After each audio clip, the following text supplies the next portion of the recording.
একজন স্ত্রী কখনো প্রিয় নারী হতে পারে না।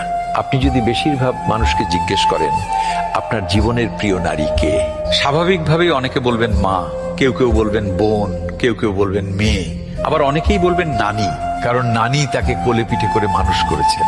কিন্তু আমি ভীষণ অবাক হই, এমন একজন মানুষও নেই যিনি বলবেন আমার জীবনের প্রিয় নারী আমার স্ত্রী। আসলে বাঙালিদের সমস্যাটা হলো স্ত্রীকে ভালোবাসি বললে মান সম্মান কমে যায়, স্ত্রীর কাছে ছোট হতে হয়, লোকে বউ পাগল বলবে, আবার অন্যান্য পুরুষের কাছে নিজের পৌরুষত্বটা একটু কমে যায়। আচ্ছা, এমন একজন পুরুষও কি নেই যার অসুস্থতার সময় তার স্ত্রী হাসপাতালের বেডের পাশে নির্ঘুম রাত কাটিয়েছে, কিংবা বাবার বাড়ির বিলাসবহুল বাড়ি ছেড়ে একসাথে জীবন যুদ্ধটা করবে বলে অল্প বেতনের ছেলেটার হাত ধরে বাড়ি ছেড়েছে? শ্বশুর বাড়ির ঝাল তরকারি খেতে না পারলেও বাবার বাড়ি থেকে ফোন এলে ঠিকই বলেছে আমি খুব ভালো আছি।